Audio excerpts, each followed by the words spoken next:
दोस्तों YouTube channel subscribe कर लें, क्लिक बेल आइकन को प्रेस करें ताकि सारा नोटिफिकेशन आपको मिलते रहे। जेबी सेबी और बैंक प्रमोशन के संदर्भ से हमने बात करें BOB bank of Baroda promotion exam का प्रीवियस क्वेश्चन से कलेक्ट ऑफिसर का क्वेश्चन में स्टार्ट करने से पहले यहाँ पे एक छोटा सा अनाउंसमेंट है, वो देख लेते हैं।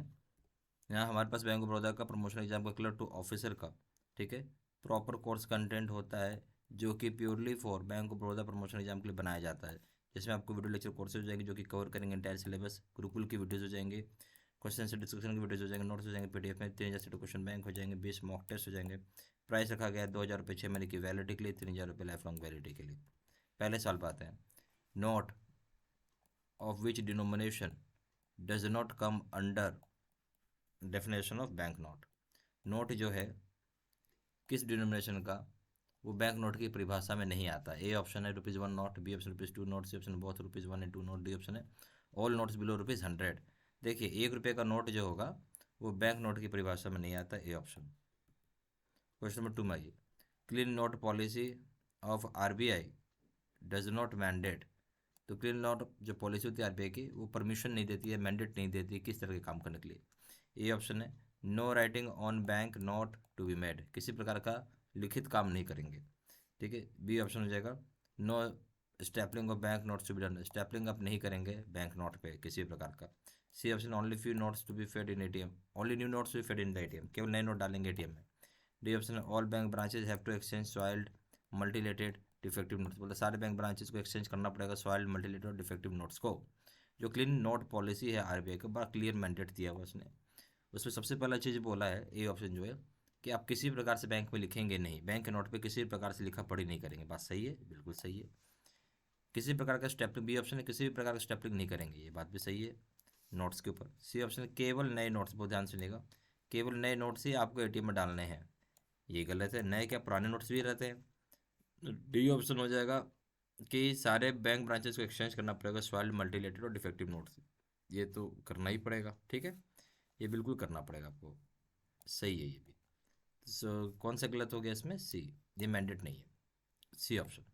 Question number 3, upon receiving counterfeit note we should not accept it and return it to the tender, हम इसे एक्सेप्ट नहीं करेंगे, रिटर्न कर देंगे टेंडर को। B option we should return it after drawing 2 parallel lines there on, हम इसे return कर देंगे 2 पैरेलल ड्रॉ करने के बाद। C option we must impound the note tender, हम जो नोट को इम्पाउंड करेंगे रजिस्टर में लिखेंगे। D option we must impound the notes if more than 4 notes are tender, हम उसको नोट्स को इम्पाउंड तभी करेंगे 4 ज़्यादा नोट आएगा जाली आपको। तो जो ए ऑप्शन बोले जब काउंटरफिट नोट रिसीव हो तब क्या करेंगे, ए ऑप्शन है we should not accept it and return it to the tender, हम उसे एक्सेप्ट नहीं करेंगे, रिटर्न कर देंगे टेंडर को, ऐसे नहीं रिटर्न करना है, उसे मोहर मार के करना होता है। बी ऑप्शन है we should return it after drawing 2 parallel lines, हम उसे पैरेलल लाइंस नहीं ड्रॉ कर सकते, अधिकार नहीं है, ठीक है।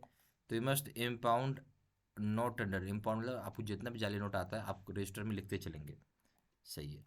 डी ऑप्शन है we must impound 4 more than 4 notes attended, हम तभी इम्पाउंड करें 4 से ज़्यादा नोट्स आएंगे आपके पास, गलत है, 4 के 1 नोट आएगा तो भी आपको करना है, तो सही ऑप्शन हो जाएगा सी।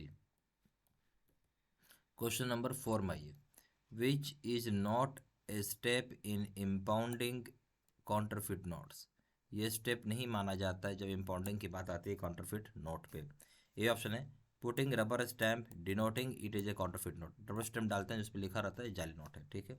बी ऑप्शन है issuing receipt to the tender of note regarding impounding, हम इश्यू करते रिसिप्ट टेंडर को और उस पर लिखा रहता है इम्पाउंडिंग के बारे में। सी ऑप्शन है crediting customers account with amount of counterfeit notes में मार्किंग लीन अगेंस्ट, तो बोलते हैं हम काउंटर कस्टमर के अकाउंट क्रेडिट कर देंगे अमाउंट से काउंटरफिट नोट से और वहाँ प्लीन लगा देंगे। डी ऑप्शन है details of impounding to be entered in register, details जो होता है इम्पाउंडिंग का हम रजिस्टर में इंटर करेंगे। तो यहाँ सवाल है कि कौन सा स्टेप नहीं है इम्पाउंडिंग जब करते हैं काउंटरफिट नोट्स को, काउंटरफिट मतलब जाली नोट को, ठीक है। जो ए ऑप्शन बोलता है रबर स्टैम्प डालते हैं जो डिनोट करता है, ये बताता है कि जाली नोट है, कि ऐसा करते हैं हम लोग, ऐसा करते हैं, बिल्कुल सही है,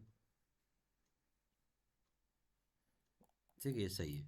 क्वेश्चन नंबर बी ऑप्शन हो जाएगा कि आप इशू करेंगे रिसिप्ट टेंडर को रिगार्डिंग नॉट इम्पाउंडिंग का, ये ऐसा करेंगे आप, ऐसा बिल्कुल करते हैं बैंक, सही है। फिर जगह आप क्रेडिट करेंगे कस्टमर के अकाउंट को जो काउंटरफिट नोट के साथ अम्बलिन लगा देंगे, देखिए पहली बात जाली नोट है तो कोई आदमी क्रेडिट क्यों करेगा, और क्रेडिट ही नहीं करेगा तो लिन लगाने की आवश्यकता नहीं थी, इसलिए ये ऑप्शन गलत है। डी ऑप्शन हो जाएगा कि डिटेल्स जो होगा इम्पाउंडिंग करेंगे और हम लिखेंगे उसको, ये डिटेल्स ऑफ रजिस्टर में लिखेंगे, सही है। तो सारे सही है, सी ऑप्शन गलत है। Question number 5, which procedure will not be followed after impounding of counterfeit note, कौन सा प्रोसीजर आप नहीं फॉलो करेंगे इम्पाउंडिंग काउंटरफिट नोट को इम्पाउंडिंग करने के बाद। ये ऑप्शन है counterfeit note can be handed over to district nodal officer of the bank, counterfeit note को आप हैंड ओवर कर देंगे डिस्ट्रिक्ट नोडल ऑफिसर जो बैंक का होगा। बी ऑप्शन हो जाएगा आपको district nodal officer of the bank will hand over these notes to the police station against acknowledgement, district nodal officer जो होगा बैंक का वो हैंड ओवर करेगा पुलिस को अगेंस्ट एक्नॉलेजमेंट के ऊपर। सी ऑप्शन हो जाएगा पुलिस या court will return the counterfeit notes of the bank after investigation conclusion of court case respectively, police को हो चाहे कोर्ट रिटर्न करेगा काउंटरफिट नोट्स को बैंक को इन्वेस्टिगेशन के बाद कंक्लूजन के बाद कोर्ट केस के। डी ऑप्शन है counterfeit notes will be return to RBI by police department of court, counterfeit notes return कर जाएगा आरबीआई के द्वारा, काउंटरफिट नोट्स रिटर्न कर जाएगा आरबीआई को पुलिस के द्वारा या फिर कोर्ट के साइड से या कोर्ट के द्वारा। जैसे पूछा जा रहा है कौन सा प्रोसीजर जो होगा आप नहीं फॉलो करते हैं, ठीक है, आप फॉलो नहीं करते हैं impounding of current counterfeit notes में। जो ये ऑप्शन होता है कि काउंटरफिट नोट्स को हैंड ओवर कर देते हैं डिस्ट्रिक्ट नोडल ऑफिसर जो बैंक का होगा, सही है, सही है। B option district nodal officer जो होगा बैंक का वो हैंड ओवर करेगा साइड नोट्स पुलिस ऑफिसर को एक्नॉलेजमेंट के ऊपर, सही है। सी ऑप्शन है पुलिस कोर्ट जो होगा पुलिस हो जाए कोर्ट रिटर्न कर देगा जाली नोट बैंकों को इन्वेस्टिगेशन के बाद या कोर्ट की कंक्लूजन के बाद, ठीक है, कोर्ट केस की कंक्लूजन के बाद, सही है, सही है। तो डी ऑप्शन जो हो जाएगा कि बोलता है काउंटरफिट नोट्स आरबीआई को रिटर्न किया जाता है पुलिस डिपार्टमेंट द्वारा या कोर्ट के द्वारा। तो पहली बात है कि आरबीआई पिक्चर में आएगा ही नहीं कहीं से, क्यों नहीं आएगा आरबीआई पिक्चर में, क्योंकि कोर्ट भाई जमा किसने किया, बैंक ने, तो बैंक के पास आना है नोट ना कि आरबीआई के पास, आरबीआई कुछ लेना देना नहीं है। तो सही ऑप्शन हो जाएगा इसमें D. Question number 6, clean note policy of RBI mandates about deposits of coins in the bank, बोले क्लीन नोट पॉलिसी होता है आरबीआई को मैंडेट देता है डिपॉजिट करने का कॉइन्स का बैंक में। ये ऑप्शन है bank will not accept coins of below ₹1 denomination, bank accept नहीं करता कॉइन ₹1 से कम का डिनोमिनेशन का। B option any number of coins of ₹1 and above denomination can be deposited in bank, बोलते कितना भी नंबर का कॉइन्स जमा कर सकते हो जिसकी डिनोमिनेशन एक या उससे ज़्यादा होगा बैंक में। सी ऑप्शन कॉइन्स ऑफ 50 पैसा and above can be deposited with in certain limit, coins जो होता है 50 पैसा इससे ऊपर कब जमा कर सकते हैं बैंक में एक सर्टेन लिमिट में। डी ऑप्शन है bank branch has to accept coins of any denomination, bank branch को एक्सेप्ट करना पड़ेगा कॉइन्स किसी भी डिनोमिनेशन का। तो इसमें क्लीन नोट पॉलिसी जो होता है आरबीआई का किस बारे में बात कर रहा है, जो डिपॉजिट ऑफ कॉइन्स का। तो बोलता है बैंक एक्सेप्ट, ये ऑप्शन के बैंक एक्सेप्ट नहीं करेगा कॉइन्स अगर ₹1 से कम का डिनोमिनेशन है, तो ये गलत ऑप्शन हो गया, एक से कम का डिनोमिनेशन एक्सेप्ट होता है। बी ऑप्शन हो जाएगा कितने भी नंबर ऑफ कॉइन्स जमा कर सकते हो अगर एक या एक से ऊपर डिनोमिनेशन का होगा बैंक में, तो ऐसा नहीं है, आप एक से नहीं क्या उससे भी कम अमाउंट जमा होता है, ठीक है। तो कॉइन जो 50 पैसा एंड अबव का जमा कर सकते हैं बैंक में विद इन सर्टेन लिमिट, एक सर्टेन लिमिट में आप 50 पैसा का कॉइन चाहे उससे ऊपर कॉइन जमा कर सकते हैं बैंक में सर्टेन लिमिट में, सही है, सही है। बैंक ब्रांच एक्सेप्ट करेगा किसी भी डिनोमिनेशन का, वैसे नहीं 5 पैसा 2 पैसा से बंद हो गया इसलिए एक्सेप्ट नहीं करेगा बैंक उसको, तो ये भी गलत हो गया। सही ऑप्शन हो जाएगा आपको यहाँ पे सी। क्वेश्चन नंबर 7 में आइए, which of the following is not a feature of soiled note, इसमें से कौन सा जो है वो फीचर नहीं है स्वाइल्ड नोट का। ए ऑप्शन है old and dirty, B option है full note in 2 pieces, C option है full note in more than 2 pieces, D option है कलर्ड नोट और राइटिंग ऑन द नोट। देखिए जो फीचर नहीं होता है हम उसके बारे में बात करें वो भी स्वाइल्ड नोट। स्वाइल्ड नोट कैसा होता है, गंदा होगा, डर्टी होगा, सही है, ये स्वाइल्ड नोट का फीचर है। फुल नोट होंगे 2 भाग में नोट बटे होंगे, ये भी सही है। फिर full note, C option full note होंगे और 2 से ज़्यादा भाग में होंगे, ये नहीं होता, यानी 3 या 3 से ज़्यादा, ये नहीं होता। कलर्ड नोट होगा, नोट पे ऊपर लिखा हुआ रहेगा, ये भी स्वाइल्ड नोट का पहचान है, ठीक है, सही ऑप्शन हो जाएगा यहाँ पे सी। क्वेश्चन नंबर 8 में आइए, which is not correct about exchange of notes, कौन सा बात सही नहीं है नोट की एक्सचेंज के संदर्भ में। ये option bank will have to pay full 100% value of the soiled notes, bank को पूरा 100% वैल्यू स्वाइल्ड नोट्स का देना पड़ेगा।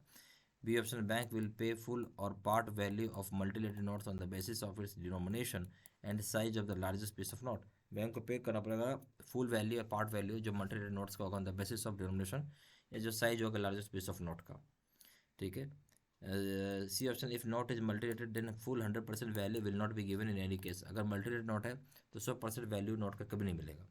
डी ऑप्शन हो जाएगा आपका, imperfect and badly damage notes can not be identified as genuine notes can not be exchange. वो बोलता है कि जो इम्परफेक्ट नोट है, बैडली डैमेज नोट है, जिसको हम पता नहीं कर पा रहे हैं कि जेन्युइन नोट है या नहीं, उसको एक्सचेंज नहीं किया जाएगा। सही है या नहीं, आपसे पूछ रहा है। तो पूछा इसमें कौन सी बात एक्सचेंज ऑफ नोट्स में सही नहीं, आपसे वो पूछ रहा है। जैसे ए ऑप्शन वाला, बैंक पे करेगा 100% वैल्यू सॉलिड नोट्स, क्या बात सही है? बिल्कुल सही है। फिर बी ऑप्शन बोलते हैं बैंक पे करेगा पूरा या पार्ट पेमेंट मल्टीलेटेड नोट का बेसिस क्या, डिनोमिनेशन और साइज कितना बड़ा है लार्जेस्ट पीस ऑफ नोट का। सही है, ये भी सही है। सी ऑप्शन बोलता है अगर मल्टीलेटेड नोट है तो 100% वैल्यू आपको नहीं मिलेगा किसी भी सूरत में, ये गलत हो गया। डी ऑप्शन बोलता है इम्परफेक्ट बैडली डैमेज नोट को जो आइडेंटिफाई किया जाता है उसको आइडेंटिफाई नहीं कर पा रहे जेन्युइन के रूप में, उसे एक्सचेंज नहीं किया जाएगा। ये बात भी सॉरी, ये बात भी यहाँ पे सही है, ठीक है, ये बात सही है। ठीक है, तो सही गलत क्या था, सी ऑप्शन। क्वेश्चन नंबर 9 में आइए, bait money should be maintained at, bait money कहाँ मेंटेन किया जाता है? ये ऑप्शन है पेमेंट एंड रिसिप्ट काउंटर्स पे, B option all cash counters पे एंड स्ट्रॉन्ग रूम में, C option all cash counters strong room में, D option in the cash box during cash transit, फिर D option one packet at any cash counter and other in strong room. देखिए bait money अब कहाँ रखेंगे हम लोग, payment में भी रखेंगे, रिसिप्ट काउंटर में रखते हैं, सारा कैश काउंटर में और स्ट्रॉन्ग रूम में। सी हो जाएगा सारा कैश काउंटर स्ट्रॉन्ग रूम में और कैश बॉक्स में भी रखेंगे जो ट्रांजिट में भेजा जाएगा। या बोलते एक पैकेट कोई भी एक कैश काउंटर में और स्ट्रॉन्ग रूम में जैसे कि रखे, बट कोई भी एक कैश काउंटर में नहीं रहता, ठीक है, सभी कैश काउंटर में रहता है। जैसे सी ऑप्शन है सभी कैश काउंटर स्ट्रॉन्ग रूम और कैश बॉक्स रहेगा ड्यूरिंग ट्रांजिट में, सही ऑप्शन है सी। क्वेश्चन नंबर 10 भाई, बोलता है soiled mutilated notes can be exchanged at, soiled mutilated notes कहाँ एक्सचेंज होगा? ए ऑप्शन रीजनल बैंक में, बी ऑप्शन है प्राइवेट पब्लिक सेक्टर बैंक्स में, C option issue office of RBI, D option any of the above. जो soiled mutilated notes होता है वो आपको रीजनल बैंक में एक्सेप्ट हो जाएगा, public sector bank private sector bank में एक्सेप्ट हो जाएगा, इशू ऑफिस ऑफ आरबीआई में एक्सचेंज हो जाएगा, और कहीं भी, यानी डी ऑप्शन है इनमें से कहीं भी एक्सचेंज हो जाएगा। ठीक है, डी ऑप्शन है इनमें से कहीं भी एक्सचेंज हो जाएगा, ठीक है, डी ऑप्शन। यहाँ हमारा बैंक ऑफ बड़ौदा का प्रमोशन एग्जाम का क्लर्क टू ऑफिसर का, ठीक है, प्रॉपर कोर्स कंटेंट होता है जो कि purely for bank of Baroda promotion exam के लिए बनाया जाता है, जो आपको वीडियो लेक्चर कोर्सेज हो जो कि कवर करेगा आपका एंटायर सिलेबस को। गुरुकुल की वीडियोस हो जाएंगे, क्वेश्चन से डिस्कशन की वीडियोस हो जाएंगे, नोट्स हो जाएंगे पीडीएफ में, 3 जैसे क्वेश्चन बैंक हो जाएंगे, 20 मॉक टेस्ट हो जाएंगे, प्राइस रखा गया 2000 रुपये 6 महीने की वैलिडिटी के लिए, 3000 रुपये लाइफ लॉन्ग वैलिडिटी के लिए। ज़्यादा जानकारी के लिए फोन कर पूछ सकते हैं, फोन नंबर जाएगा 4x9685127, या फिर वेबसाइट पर जाकर डायरेक्टली ऑनलाइन ऑर्डर प्लेस कर सकते हैं, वेबसाइट पर जाकर www.jbcabstudymaterial.com, email address 3 number 3@gmail.com। ये सारी इन्फॉर्मेशन मैंने इसी वीडियो के डिस्क्रिप्शन बॉक्स में डाल दिया। Thank you.